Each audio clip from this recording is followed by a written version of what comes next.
Kung may paglabag po dito, attorney, sino-sino po yung maaring mapanagot po dito? Yung nagbigay ng pahintulot sa kanya na ilahad itong mga kasama yung sa AMLA? Kasi dinitalye, pati yung mga sinasabing bangka transaction at iba pa po, attorney.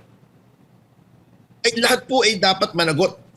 Kanya lamang po yan ay, unang-una, yung mga congressmen, yan po ay pwedeng patawan ng ethics complaint. Sa si Chairman Luistro ng Justice Committee, isang abogado, alam po niya ang batas. Bakit bagamat klarong-klaro na labag po yan sa Bank Secrecy Law at saka sa Anti-Money Laundering Act, ay ginawa pa niya.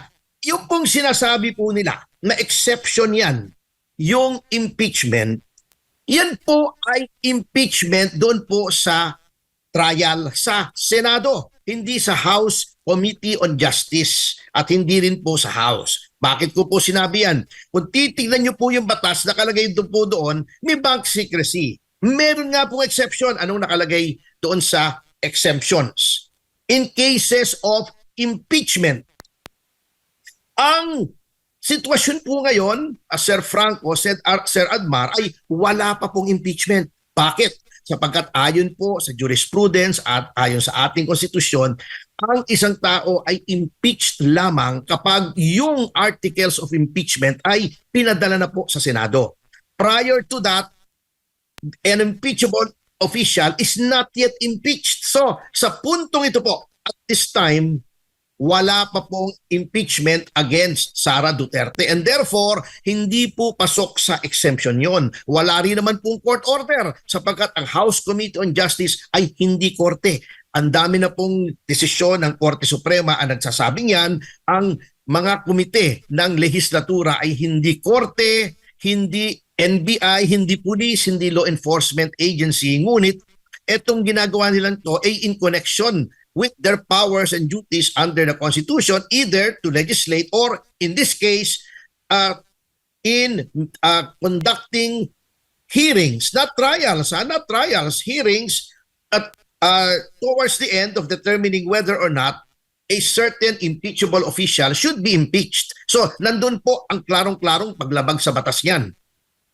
Dito naman po sa pahayag din ni Vice President Sara Duterte na kini-question niya yung timing din na naging desisyon ng COA dito. Ano po ba yung patakaran po sa COA kung meron po mga notice of disallowance? Natanong yung timing nito and at the same time, ito na ba yung penal? At pag meron bang ganito, automatic ba na meron agad na nanakaw sa pera ng bayan or may dapat lang na i-comply o ano ba ang dapat na tandaan natin, attorney?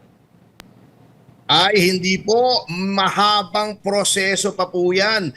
Yan ay parang, yun pong sa piskal na pag nagkaroon ng finding of probable cause at yan ay inihain sa korte, hindi ibig sabihin na ikaw ay guilty na ng isang krimen. Ganito po yan, napakahabang proseso po yan. Kapag kayo ay nabigyan ng notice of disallowance, yan po ay pwede nyo pang iapila sa direktor ng Commission on Audit, yung direktor po.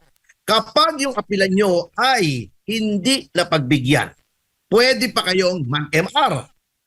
Kapag yung MR nyo ay dinenay, pwede pa kayong umakyat sa Korte Suprema under Rule 43 sapagkat under Rule 43 po ng ating Rules of Court, ang desisyon ng mga constitutional bodies, COMELEC, yung Civil Service Commission at ang COA ay appealable pa sa Korte Suprema. Kaya hindi pa po final yan. Bibigyan ko po kayo ng isang example. Yung case po ni Commissioner Rowena Guanzon. Di po ba noong 2022 ay ang COMELEC natin na isang constitutional body ay nagdesisyon na pwedeng maging nominee at representative ng isang party list si Binibining Guanzon. Ngunit kinontes po yan ng Duterte Youth Party List. Ayan, kanina nakita ko na naman yung kaibigan nating si Chairman Ronald Cardema. Noon pong inakyat namin sa Supreme Court na TRO at hindi nakaupo si Commissioner Guanzon. At later on, sinabi ng Supreme Court, mali ang COMELEC. Hindi nila sinabing dapat na legal yung pag-substitute ni Commissioner Guanzon bilang nominee ng yung kanyang party list, yung P3PWD po yata yon, hindi ako nagkakamali. Ganon din po ang COA. Hindi porket may notice of disallowance, final na yan. May ninakaw at kailangang ibalik. Ang makakasabi lamang po na pinalyan at talagang may problema at kailangang ibalik yung pera ay walang iba kundi ang kataas-taasang hukuman kapag inapila na po under Rule 43. So yung sasabihin nilang may notice of disallowance na ngayon at merong liability si Vice President Sara sa pera ng bayan, isang malaking kasinungalingan po yan. Hindi po ganyan ang proseso ng ating batas pagdating po sa Commission on Audit. Opo. Dito naman po sa pagbusisi sa kredibilidad ng sinasabi nilang research person or witness, matatanda natin sa mga pagdinig, no? Common na mga pagdinig o regular na mga pagdinig dyan sa Kamara, sasabihin agad nila na dapat bubusisiin bago bigyan ng pagkakataon na makapagsalita dyan, no? Pati nga sa Senado, di ba? Kaya nga medyo natagalan na mag-imbestiga doon sa mga pahayag ng 18 Marines. Pero dito naman po sa pagpayag nila na makapagsalita yung ilang mga resource person at nagtangka yung ilan sa mga mambabatas na questionin yung kredibilidad, pina-strike out dahil hindi naman daw nila roll daw yung ganon kasi sa Senado daw po yung pagko-question na dito sa mga nagiging witness o resource person po nila, attorney. Alam niyo po, natatawa na lamang ako minsan dito kay Chairman Luistro na sinasabi niyang hindi yan dapat dyan sa House Committee, dapat dyan sa Senado. Ang timano po, Sir Admar, Sir Franco, ang timano hindi na dapat pinatestify si Madriaga dyan sa House Committee. Kasi po, katulad nga nung sinasabi nung iba, and I agree with that, kasama na po rito si dating Justice Ascuna. Yan pong hearing ay hindi trial. Para lamang yan preliminary investigation ng piskal. Preliminary investigation po ng piskal, di ba, magpa-file po kayo ng complaint affidavit.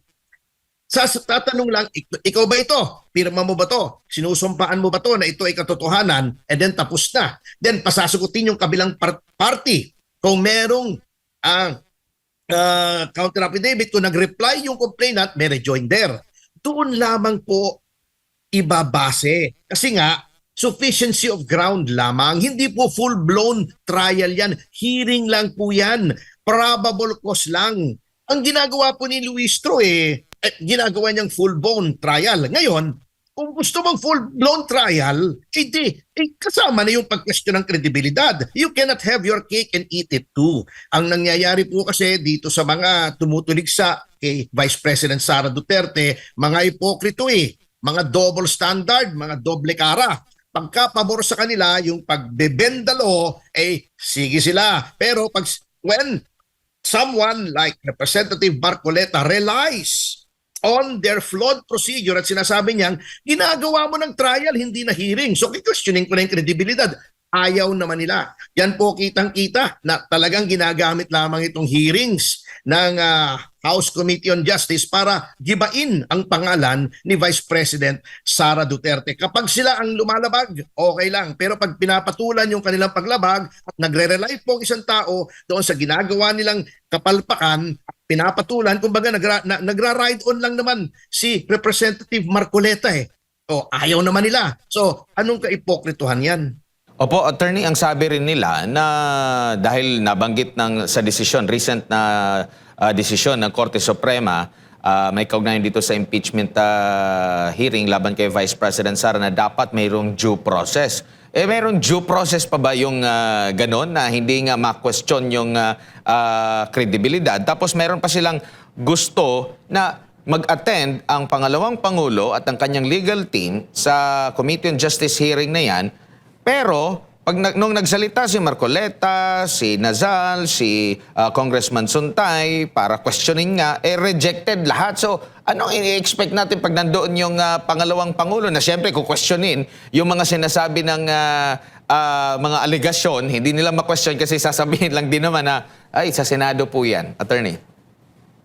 Alam niyo nga po puro kaulaluan po yung ginagawa ni Chairman Luistro at ng majority dyan sa committee na yan. At po, yan sinasabi ng Korte Suprema na due process. Due process is the right to be heard.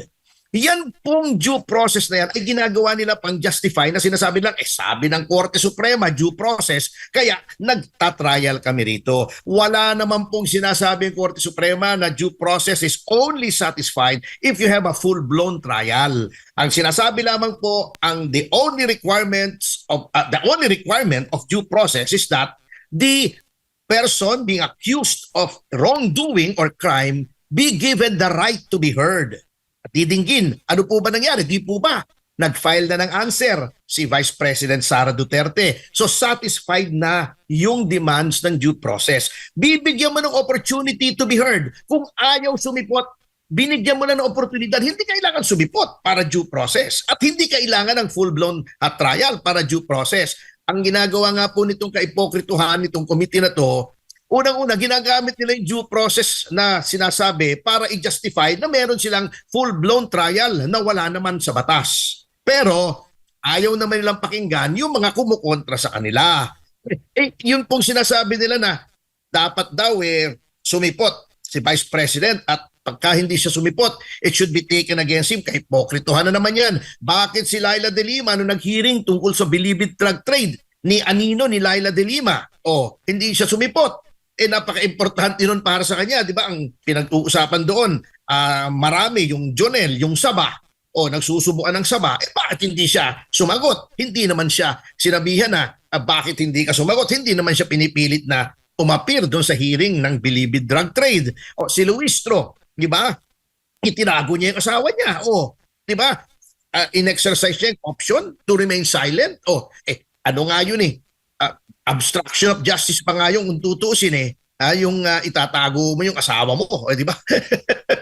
Yan po ang sinatawag nating double standard at kitang-kita po yan sa majority, sa chairman ng House Committee on Justice at sa mga miyembro nito. Kaya akin pong ako pinananawagan sa ating mga kababayan, tignan nyo po yung pagmumuka ng mga nandyan sa House Committee. Yan po ang mga tao, mga elitista, mga naghahari-harian na sinasabing sila daw ay kinatawan ng taong bayan, ngunit pinipigil po nila, sinisira nila ang gusto ng taong bayan na maging pangulo sa 2028. Kaya tandaan nyo po mga pagmumukha niyan. Lalo na si Terry Ridon, hindi naman mahirap tandaan yung mukha niya, napakalaki ng